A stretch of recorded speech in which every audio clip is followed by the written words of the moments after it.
What up? It's 92.9 WDUP, New London's home of timeless hip-hop and R&B. It's your boy Mike Mitch Ill, got my boy Cool Ray, and we got a special guest on the line right now. Got my man Drag On in the building. Yes, sir. Yo. What's good, big bro? How you, man? Good, man. Thanks for calling in. Yo, let's talk about the BOF4, man. Yeah, the BOF4, that's the album I dropped in March 5th. I'm getting a lot of great feedback, a lot of great response. I'm just, like, to be honest, like, I'm just excited that the people is still excited. You feel what I'm trying to say, for Drag On music, you know what I'm saying? So, you feel what I'm trying to say? Like, and I'm really happy that it's kind of refreshing. Yeah, you know what I'm trying to say? And I'm really happy that everybody is enjoying the album. You know what I mean? Yeah. And big up my man DJ Bad Boy James in the building. Bank at 12. My man set it up. You know what I mean? Big up Ray Ferrero, Drag Manager on the proud. All right, you know DJ Bad Boy James, what's shaking? All right, what's shaking, bro? What up, bro? You can't see that. Right. But yeah, yo, let's talk about Hood Environment label, man. Talk about that. Yeah, Hood Environment is a record label I started back in 2006. I started that because I started realizing that the game, the actual industry was just changing, just as far as the frequency and just the whole wave, was just changing. So I started it back then. But a lot of people didn't really start catching on to it until like 2015, 2016. You know what I'm saying? So it's really been like a real grind, like a 10-year grind. You know what I'm saying? And then I started catching friction behind it. You know what I mean? So Hood Environment is just something that I believed in. You know what I'm saying? So you have any artists on your label, or talk about who's behind it with you?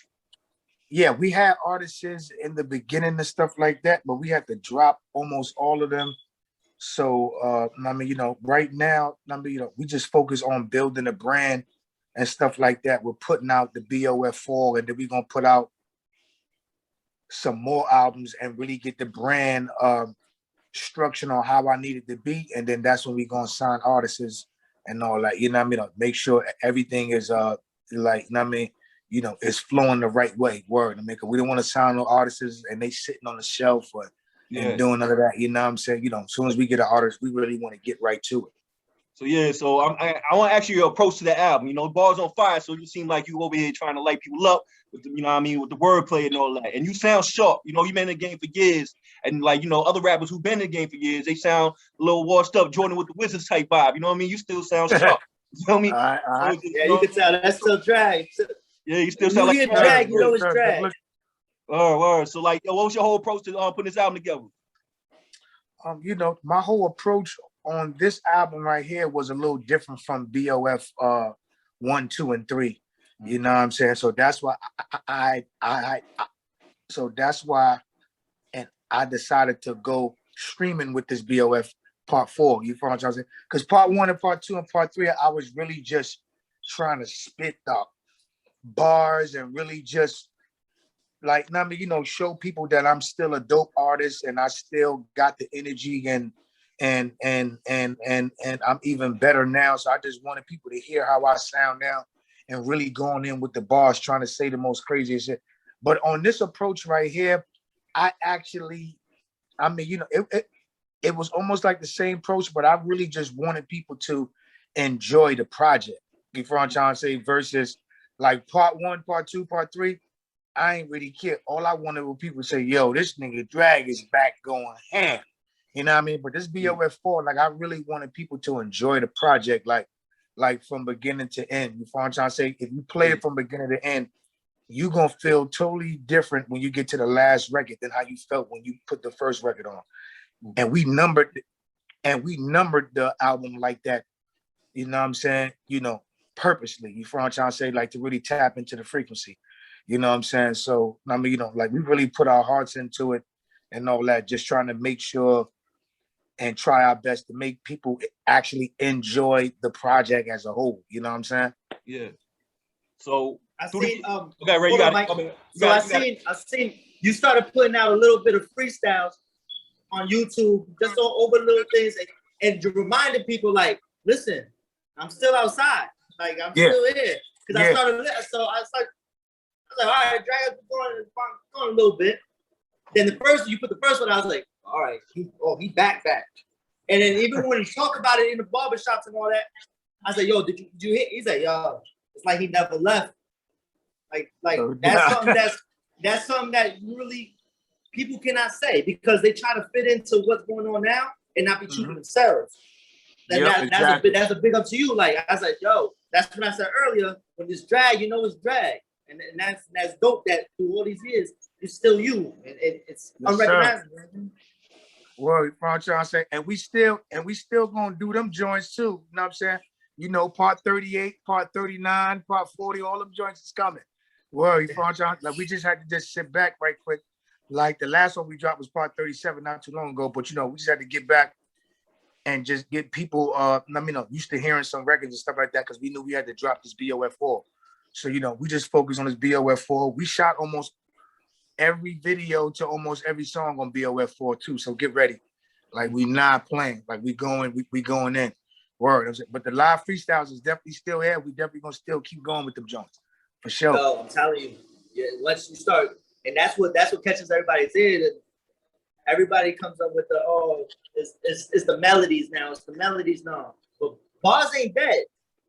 Nah, it's definitely, listen, bars is definitely not dead. You know what I'm trying to say? Like they say bars is dead because a lot of people, they get in the booth or they get in the front of the camera and they start rhyming. And the first thing they say before they start rapping is bars. Yeah. Like, you know what I'm saying? And everybody say that, right? Yo, it's like, I'm talking about it. Yo, listen, I've even heard some of the rappers, you know, the ones that be doing like the melody joints, and I be liking some of them. Where you from trying to say? And I be liking some of you from trying to say, like I mean, you know, like prime example, like Rowdy Rich. I am a fan of that little nigga right there. I ain't gonna front. Yo, drag, I gotta stop. Yo, we live on FM radio. My fault. Yo, FCC, fall back, FCC is drag on over here. Word. Yeah, but I'm a fan. I'm a fan of him. You know what I'm trying to say? But you know, I've even seen, artists that do the whole singing thing and stuff like that. And right before they get on the mic and start doing the singing, they say bars. I'm like, bars. That's not bars. Beat bars. Word. So yo, my man, DJ Bad Boy James got a question for you, man. Go ahead, bro. Yes, sir. So when you freestyle the Dior beat, what was your approach to it? Because it's like you killed it, like you murdered it, and usually like nobody freestyles on drill beats unless it's like simple lines. You get what I'm saying? So what was your approach on that? Like putting your bars when you're rapping over the Pop Smoke's Dior. Yeah, like the Pop Smoke joint, when I did that joint, like I really was just in the studio and I just caught a vibe. You know what I mean? You know, like the Pop Smoke joint, I am such a fan of that record, where you from Johnson, like of the original record. Like I just always wanted to get on that joint, you know what I'm saying? So, but like my approach to the drill beats is a little different from what like a lot of these drill rappers are come. You from what I'm trying to say? Like my approach is more spitting, and I'm real conscious on what I'm saying. Like I'm real into content. Right. You from what I'm trying to say? Far as in my lyrics and stuff like that. So I'm always going to approach the situation like that. But I just love the beat, like, you know what I'm saying. But I'm always going to give them drag, but but at the same time, still being aware of the new frequency that's out now. Right. Yeah. So yo, cause like my favorite joint on the album so far, you know, I might change more, I listen to it, but like my favorite joint, What a G Like, you know, you harmonizing on the hook. You know what I'm saying? Is that your first time harmonizing on there? You know what I mean? That joint smooth, like, you know what I mean, got vibe to it. You know, talk about that record, man. Yeah, like What a G Like is a record that I actually did when I first when I first moved out here to Cali and stuff like that. I moved out here in 2019 September. So I came out here, you know, like West Coast got a different vibe from the East. Absolutely. You know what I'm saying? Yeah. Just like the South got a different vibe from the West. You know what I'm trying to say? It's like, I mean, each coast got its own vibe. So when you come out here, it's like that's the vibe that I felt when I came out here. You know what I mean? You know, when I'm on the highway. And then with me dealing with, I mean, you know, like a few West Coast producers and stuff like that, it's automatically going to just project a different sound. You know what I'm saying? And that's the sound that came up. That's what I really felt like. Hold up. I mean, what a G like, cuz. Yeah. You know what I mean? Oh, that joint tough, man. Yo, and matter of fact, yo, to go for that, you know, I could be wrong. Room on the Street is like before you move out of Cali, you was living out CT for a minute. You was out here heavy. Is there any truth to that? And if so, what part? Yeah, I was like I moved to Cali from CT. I was living in New Britain for 8 years. That's crazy. Wow. Yo, we know people out in New Britain. They probably had no clue you was out there. Yo, that's crazy. Yeah. I like, know. That's why, like we out in New London. Why, yeah. See, that's why. If you look at Bars on Fire Part 1, 2, and 3, that was put out by DJ Get It Right. You know what I'm saying? Because DJ Get Right. Oh, Get It Right. Get Right. Big up Get Right. You know what I mean? One of our former DJs, man. Big up Get Right. He's one of our former DJs on 9 to 9. I had no clue. Big up Get Right. Yeah, and he's from New Britain. Oh, so I actually lived right around the corner from him. Okay. You know what I'm trying to say? Like right from where he worked at and all that. So he actually came to my crib, said, yo, come downstairs. Yeah. Right? And I went downstairs and he had the BOF Part 1 done. He did it all by himself. He was just grabbing my records as I'm putting it out and stuff like that and made BOF Part 1. Word, you know what I'm saying? Because he the one that started the whole BOF thing. Yeah. Word, you know what I'm saying? So he came to me with BOF Part 1 done with the skits, everything. I'm like, yo, this is dope. You know what I'm saying? Well, and I was scared to drop a mixtape because I knew my buzz wasn't all the way there yet. I'm like, damn, you know what I'm saying? You know, because he came to me before, was like, yo, let's do a mixtape. I'm like, all right, hold on. And you know what I'm trying to say? Like, and I'm just now starting to catch friction. Let me hit him a little bit more. And I ain't gonna front. Next week he came with BOF Part 1, like, look, man, we up. Listen, we gonna drop this joint.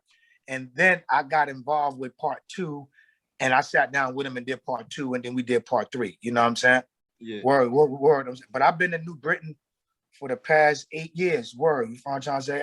I never really hung out in Connecticut though.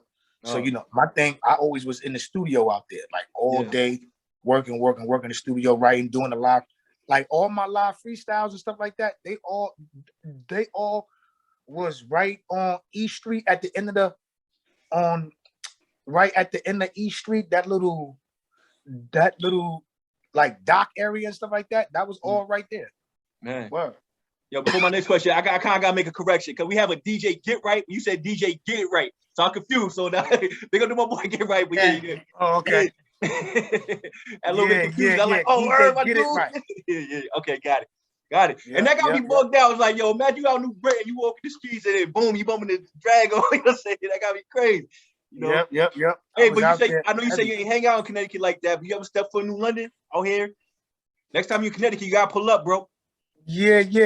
And I think I went out there like one time real quick, you know what I'm trying to say? And then I think I went to a casino somewhere out there. Yeah, the casino around the street. Yeah, Mohegan Fox was around the street. Mohegan Fox was one of them?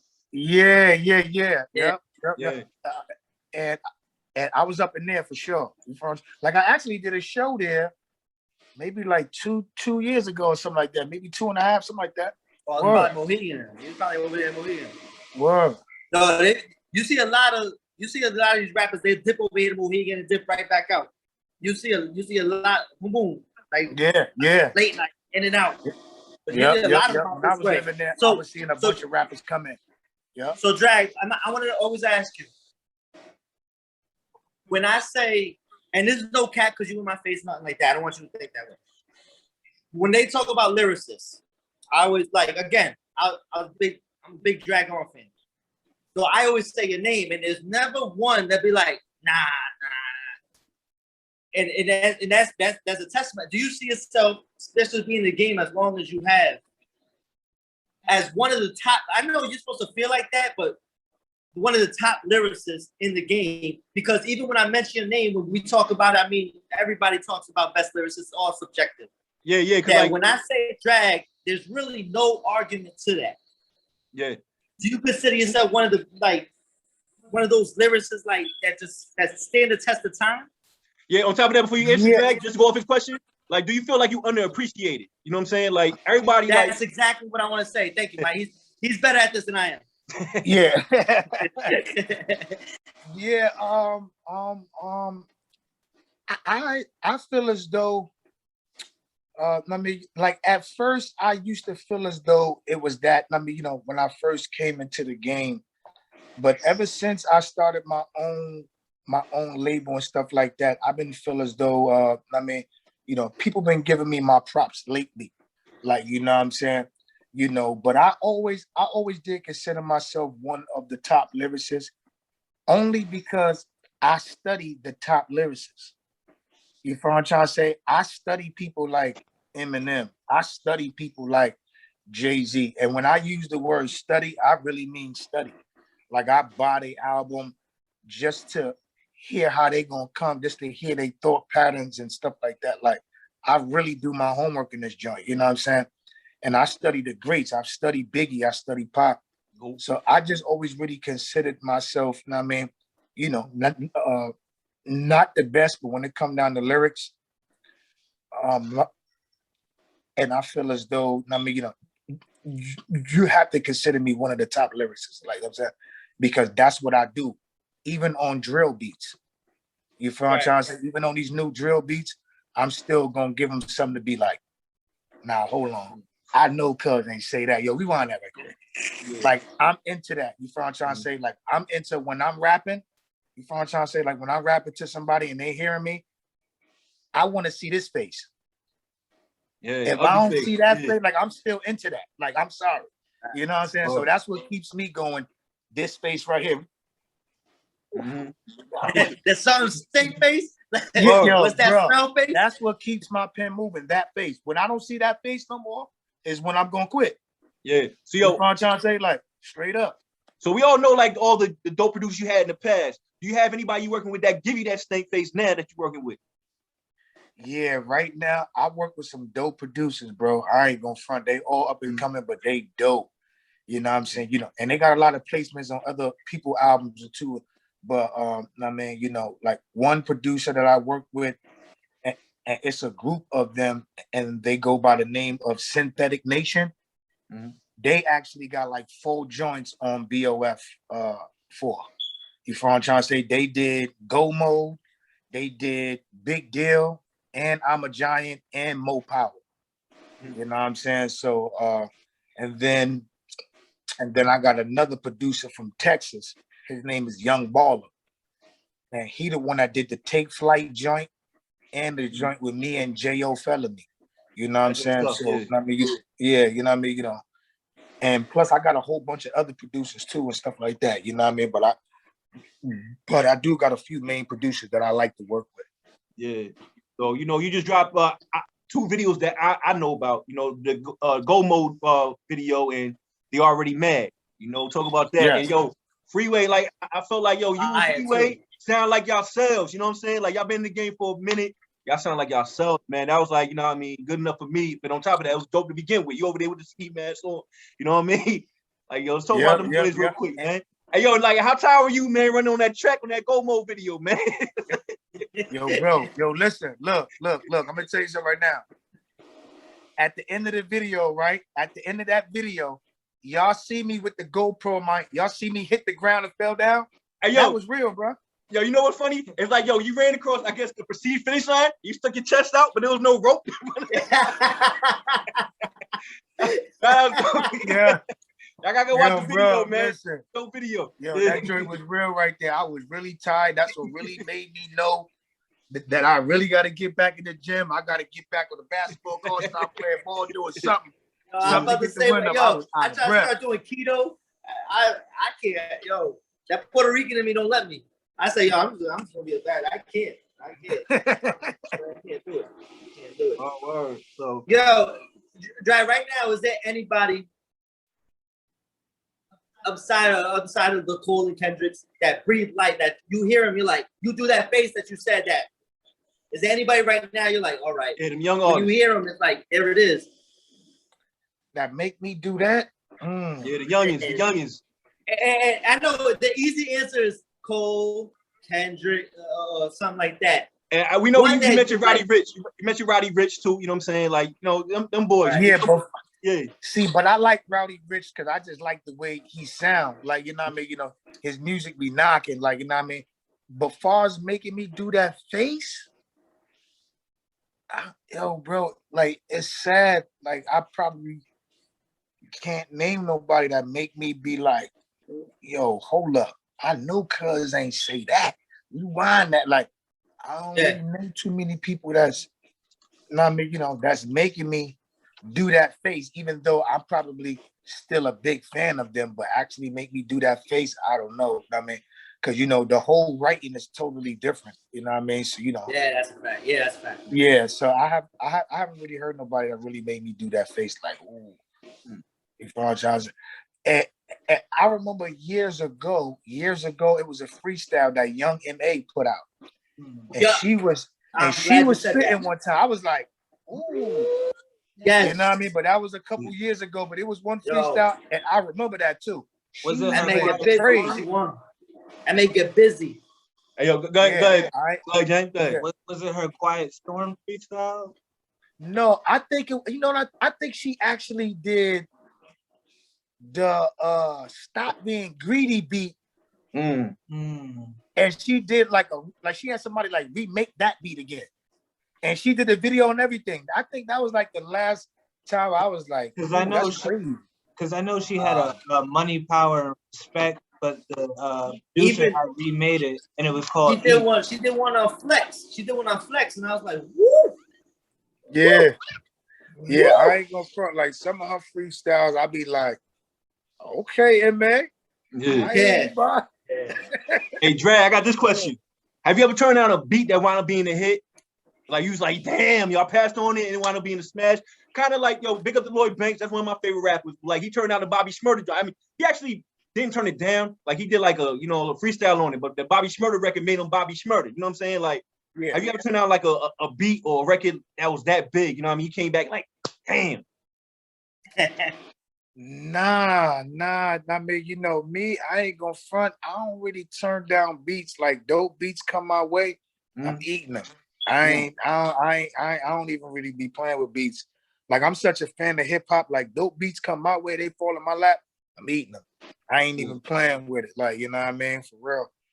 I never really had a beat that I wanted, and then I seen, I mean, any beat I did, I actually try to record it and try to get it the best way I can. Yeah. Wow.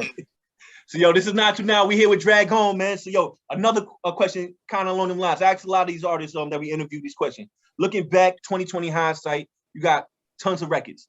You know, do you have like a favorite, and then do you have like a song that makes you cringe, man? You feel comfortable saying like, you go back and play it like, what was I thinking that day? You know what I'm saying? Like, you know, like top of the top, bottom of the bottom. I thought about that record. You know what? I could name a song that I didn't want to be my single, and I actually recorded it for like an album filler. And when I was on the majors, they made me put it out as a single, and I was mad behind that because I knew it wasn't gonna do nothing for me. And that was the song called "Put Your Drinks Down." Okay. Yeah, that was that song right there. That I fought so hard for them not to put that record out, but I mean, you know, and I was going up against majors at that time, so they would be, no, we love that record. You know, that's the radio and stuff like that. I'm like, bro, we gotta do songs for the people, not just for the radio. You feel what I'm trying to say? You feel what I'm saying? Yeah. Like the radio like to play what they feel as though the people like. You feel what I'm trying to say? Like they're not gonna play something they feel as though the people don't want to hear. You know what I'm saying? So like word. I mean, but you know, like, that was like the only record that I liked it, but just not as my single. Got that. Yeah. Any acting back in your future again? You know, you was over there doing fight scenes with Jet Li and all that, you know what I'm saying? You got bad movie credits, you know what I'm saying? Like any more of that in your future? Yeah, no doubt. I actually just shot a movie with me in Baltimore, Snoop, from The Wire and Love and Hip Hop. that movie's supposed to be coming out June, stuff like that. I actually forgot the name of it. Oh Lord, that, but it's supposed to be drag. coming out June. Do you know what Too channel it's much. gonna be on? It's gonna be on like Amazon Wire, Amazon Prime or so.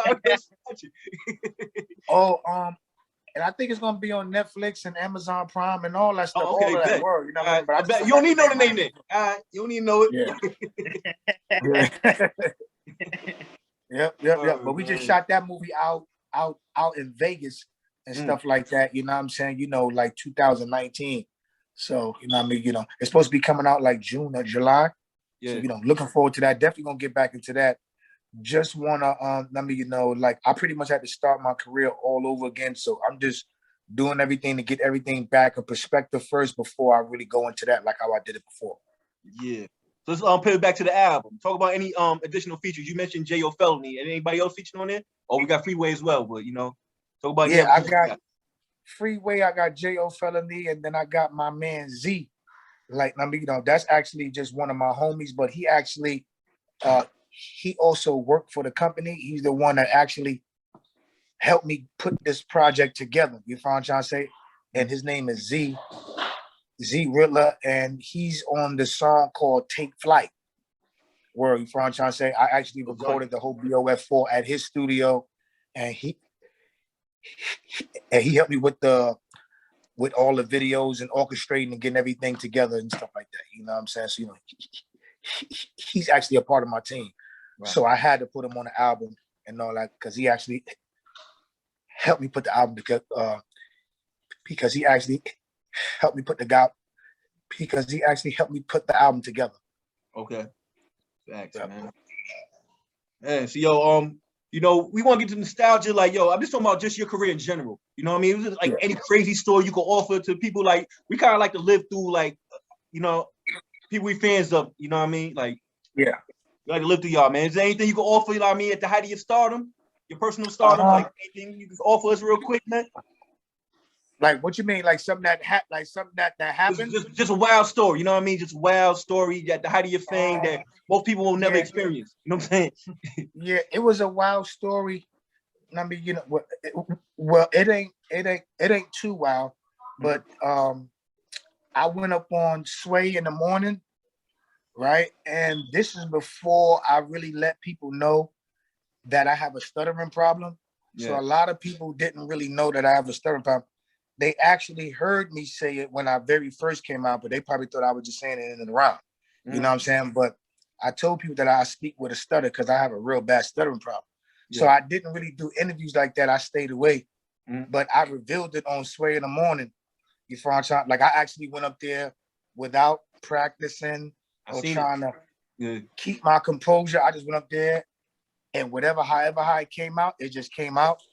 Yeah. And they faces, they was like, hold up, yo, drag. Yeah. The first thing they said, they was like, all right, Drag, look. The joint that's called Do Y'all Bust Y'all Guns with Juvenile. How did you do that with that stuttering problem? How did you do that? Word, like what clicks? What clicks, yo? You know what I'm saying? Like you got that issue, and then you know it's kind of dope because everybody dealing with their own physical issues, whether it's speed, you know, anything around those realms. You know what I'm saying? Like how do you kind of just switch? You know what I mean? To alleviate that to put out a dope record. Yeah, like it's really with a beat. You know what I'm trying to say? Like it all depends on the beat. You know what I'm trying to say? Like as long as a beat is playing, then I can pretty much do what I gotta do. You know what I'm saying? But I can't really, like if you was to ask me to rap a cappella, I can't rap a cappella. You know what I'm trying to say? Yeah. I have to have a rhythm playing. As long as the beat is playing, I can ride the beat. You know what I'm trying to say? Like it's so crazy to the point where I could be rapping, right? And then the beat cut off and I start stuttering in my rap. Like, you know what I'm trying to say? So it's number, you know, that's one of the reasons why I quit battling. Word, you know what I'm saying? Because I used to battle all day, every day. You never got no beats. Like all, huh? You used to be in a battle rap scene? Yeah, I was a battle rapper of like you know what I mean, you know, 9, 7, 9, 8, all the way up until like 2003, and then I just quit. Like, you know what I'm saying? But that was really because of my stuttering had picked up, and I couldn't rap a cappella no more. So that's what made me quit the battle. And you know what? Shout out to them because that has grown so much. That battle rap, that whole battle rap wave grown so. We had K-Shine there. K-Shine. Oh yeah, big old K-Shine. We had him up in here. That battle rap scene, I'm glad because it's something, a different thing for the culture that you can actually watch. I love that whole movement that they got going on. Yes, I love Smack DVD. You feel what I'm trying to say? Because we definitely, especially with the way the music is sounding now, like you definitely need people like Smack DVD to do what he did. You know what I'm saying? Because it keeps things level. You know what I'm saying? Now as far as battling, now when I be watching those battles every now and then, like I don't watch them. I don't catch all of them, but when I do catch them, now all of those dudes on there, they make me be like, drag, woo. You know what I'm saying? Would Charlie go? Or one of the man. Hey, yo, I was a former ball player, right? I used to play basketball. I'm only like 5'10", 5'11". But yo, I used to play ball. And now I be getting that hunger, like, damn, I wish I was still hooping. You get that same feeling. And on top of that, like, yo, let's talk about during your career. Were you ever close to a real battle? Because I can't recall. I might be wrong, but like, do you ever get to like a battle like with another rapper? Like you go darts at somebody? Yeah, like I battled a few MCs. You feel what I'm trying to say? That's out right now. Like a lot of these rappers, they be wearing dresses and skirts and bras and stuff like that. So I ain't gonna say their name because they be emotional. But it'll just be facts. So I ain't gonna be saying. But I battled a few artists and stuff like that. You feel what I'm trying to say? Like I battled a few street dudes. Like I used to battle every day. People used to come up on me like that's just what we did up at the studio. You know what I'm saying? Like every day. You feel what I'm trying to say? So you know what I mean? Like I battled a lot of people in Harlem and all that stuff too. On 125th Street from the Apollo. Like that's where I really got my name from. You feel what I'm trying to say? Where like, yo, like you gotta hear this kid. You know what I'm saying? That's how I got on doing that. You know what I'm saying? Yep. So but you know, as I got older and I thought my stuttering was going to calm down, though it calmed down now, but I actually been practicing and been doing a bunch of studies and stuff like that now, you know what I'm saying? So it's not as bad as when I first came out, but I mean, you know, 2003, it started flaring up real bad. So that's what made me quit battle rap. You know what I'm trying to say? Yeah. Well, I want to pivot to not battling on the street. I'm talking about like when you was an established artist on the mainstream, you know what I mean? Like, were you ever, you know what I mean, really fire at somebody? Like, did anybody take a shot at you? Cause I can't recall like you get to an actual back and forth, like some Nas and Hov, Big and Pop, you know what I mean? Nah, nobody never really threw a shot. Nobody never really threw a shot at me. You follow what I'm not gonna front. Like I'm a dude that when I be around other rappers, it's like they feel my energy. My energy is positive. Like you follow what I'm trying to say? So it's like, I mean, my energy make niggas don't even want to, you follow, like my energy make people don't even want to throw no shot at me. Like you follow what I'm trying to say? Because it's all love with me. So I mean, you know, far as throwing shots and stuff like that, nah.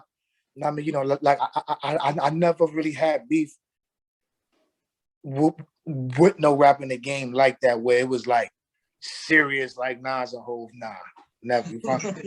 and I'm so glad I didn't. Word, I'm saying, because a lot of these rappers I be a fan of. You know what I'm trying to say? So it's like I don't really want to chew them up, man. Yeah. I don't want to do it. You don't want to eat them. Yeah, for real. I don't really want to chew them up. I really want to do a song with them. Like, you know what I mean? For real, to be honest. Hey, I got a question though. You talk about you was out Connecticut. X was out Connecticut, or he shot out Connecticut on one of his former records. He shot out New London, Connecticut. I want to say, I got to make the block and make it move. I'm messing the whole hook up. It's like, I got to get the block and make it move. I'm messing it up. But yo, he shot out New London, Connecticut. I just want to know, like, you know about his connections to New London? That puzzled me. I was like, really watching the old X record. I don't know. Okay.